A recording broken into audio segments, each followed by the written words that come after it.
नमस्कार दोस्तों, welcome to my YouTube channel Pal Ranjit blog. दोस्तों, आज की इस वीडियो में हम देखेंगे कि म्यूचुअल फंड, एसआईपी और पीपीएफ, पब्लिक प्रोविडेंट फंड, ये दोनों ही स्कीम में कौन बेस्ट रिटर्न अभी दे रहा है, किस स्कीम में हमें अपना इन्वेस्टमेंट करने में सही है और किस में हमारा नुकसान हो सकता है, ये दोनों फंड के बारे में आज हम इस वीडियो में देखेंगे।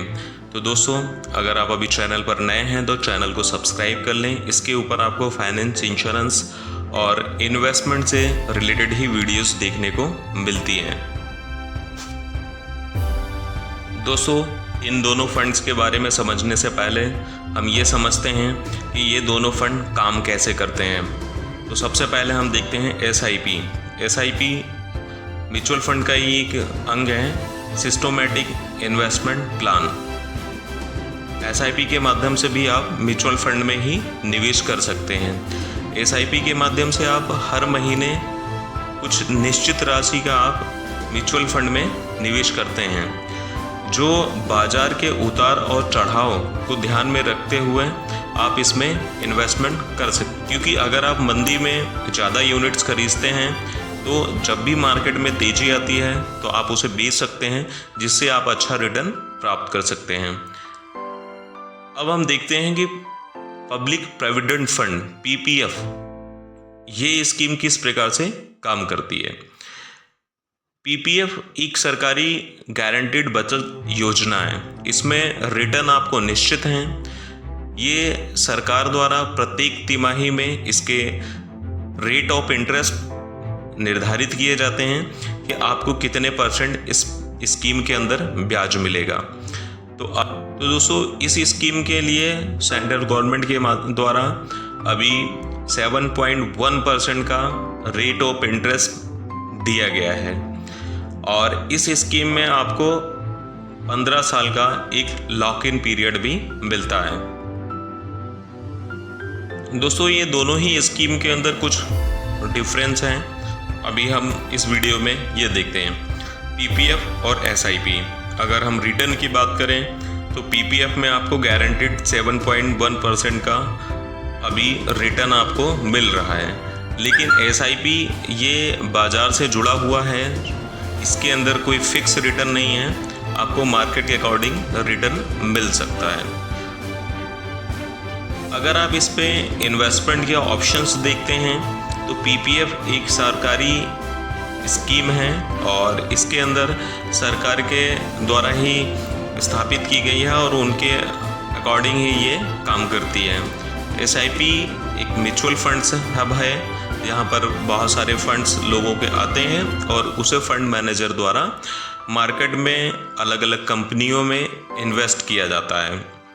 अगर इन दोनों फंड के अंदर हम अपना इन्वेस्टमेंट मिनिमम देखें तो पीपीएफ में आप मिनिमम 500 रुपये एनुअल और 1,50,000 रुपये अधिकतम निवेश कर सकते हैं। वहीं अगर एसआईपी की बात करें तो मिनिमम 500 रुपये महीने और अधिकतम की कोई लिमिट नहीं है।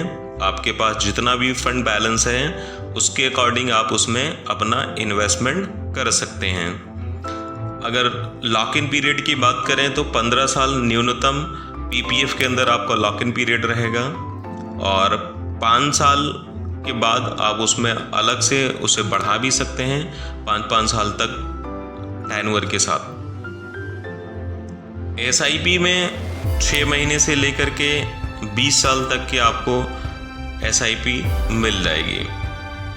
लॉक इन पीरियड के साथ में 15 साल का पीपीएफ में लॉक इन पीरियड है और एसआईपी में ऐसा कोई भी लॉक इन पीरियड नहीं है। आप कभी भी अपने पैसे को निकाल सकते हैं। टैक्सेशन की बात करें तो पीपीएफ के अंदर आपको टैक्सेशन में छूट मिल जाती है। जो आप प्रीमियम जमा करते हैं उसके अंदर भी ईटीसी के अंदर छूट मिल जाएगी और जो आपको मैच्योरिटी पे पैसा मिलता है वो भी टैक्स फ्री होता है। वहीं अगर म्यूचुअल फंड की बात करें तो यहाँ पर आपको सिर्फ ईएलएसएस के जो फंड्स हैं उसके ऊपर एटीसी के अंदर आपको छूट मिल जाएगी। बाकी के और जितने भी म्यूचुअल फंड हैं उसमें आपको कोई टैक्सेशन में बेनिफिट नहीं मिलेगा। दोस्तों एसआईपी और पीपीएफ दोनों को हम देखते हैं कि कौन ज़्यादा फायदेमंद है, किसमें कम रिस्क है। सुरक्षा के लिहाज से अगर हम देखते हैं तो पीपीएफ एक सरकारी बचत योजना स्कीम है और पीपीएफ में जो भी पैसा जमा होता है उसकी देख रेख गवर्नमेंट के माध्यम से किया जाता है।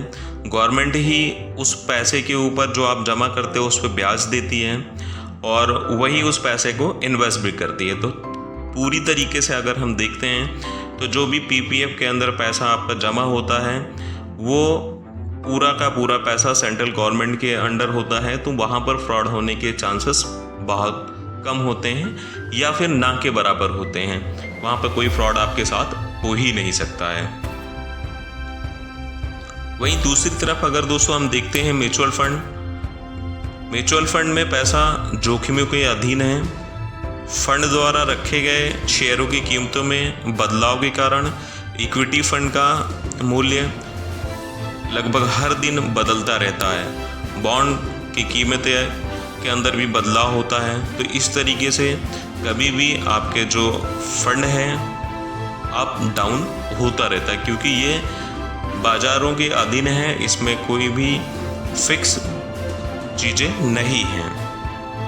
लेकिन वहीं अगर आप एसआईपी के लॉन्ग टर्म इन्वेस्टमेंट प्लान के अंदर अगर आप अपना इन्वेस्टमेंट करते हैं तो वहाँ पर लंबे समय के इन्वेस्टमेंट पे आपको रिटर्न अच्छा मिलता है। सिर्फ उसमें आपको ध्यान रखना होता है क्योंकि आपके रिटर्न जो हैं वो अप और डाउन होते रहते हैं बीच बीच में मार्केट के सिचुएशन के अकॉर्डिंग, लेकिन आपको end of the maturity time पे अच्छा पैसा मिल सकता है अगर आप लंबे समय तक अपना इन्वेस्टमेंट करके रखते हैं। तो दोस्तों आपको ये वीडियो कैसा लगा आप इसे कमेंट करके बताइएगा। अगर चैनल पर अभी भी आपने सब्सक्राइब नहीं किया है तो कर लें। इसके ऊपर फाइनेंस, इंश्योरेंस और इन्वेस्टमेंट से रिलेटेड ही वीडियोस आपको देखने को मिलती हैं। धन्यवाद।